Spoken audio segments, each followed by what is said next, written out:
Finally, ang pinapangarap kong pratwall malapit nang matapos. Lakay lang malakas. Woo! Hinigilig talaga ako mga tol brother sis.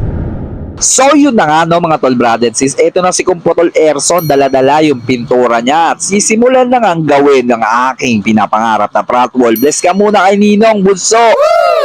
At hindi na nga nagsayang pa ng oras si Kumpotol Erson, sinimulan niya nang gawin ang pinapangarap kong pratwall. Nagsimula na siyang magdikit ng puting tape sa pader na aming paglalagyan ng pinapangarap kong pratwall. Yes! At syempre kailangan tumulong ako kahit wala naman talaga akong alam dyan para makita lang tumutulong ako.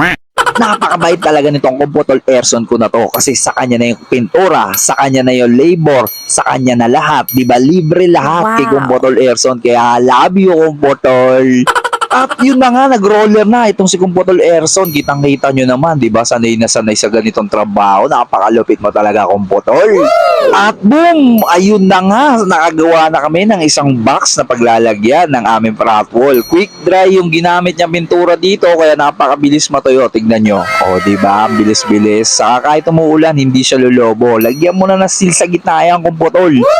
Sa totoo lang, matagal ko nang inaawitan to si Kumpotol. Nagawa niya naman ako ng pratwall kasi isa talaga to sa mga pinapangarap ko. Nagkataon na Sunday ngayon, day off niya. So ginawa niya na ako, di ba? Ayan o, kitang-kita nyo, lupit niya magbilog. Ngayon ko lang lalaman na ganyan pala ginagawa para mabilog na mabilog yung gagawin mong seal. Napakagaling.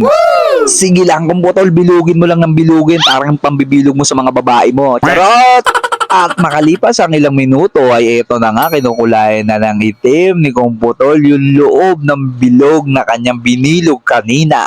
At boom! Napaka-pogi naman yan, Kumpotol. Napakaganda. Tanggalin mo na agad yung tape para makita na agad natin yung kalalabasan. Sige, tanggalin mo na, Kumpotol. Ako'y excited na talaga. Yun, tanggalin mo na lahat yan, Kumpotol. Sige pa, tanggalin mo pa, Kumpotol. Yung nasa taas naman. Yan. Tanggalin mo na yan. Yun. At boom! Ito na siya. Napaka-astig naman yan, Kumpotol. Yung labas naman ng kulayan mo para makita natin. Yun, no? Napakaganda naman talaga, Kumpotol. Husay mo. At dahil may lakad nga si Kumpotol nung araw na yan, ako na rin yung nag-lettering at ako na rin na magtutuloy nito. Ako na magkukulay nito. Yun o, kala mo talaga marunong no?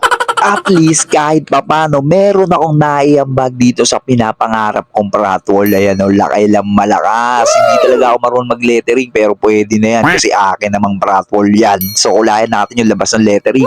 Yun o, mas lalong umangas. Napaka-astig naman nito. Sa susunod nating video, kumpleto na to. Nandiyan na mismo yung seal. So maraming salamat sa iyo, Kumpotol Erson. Salute!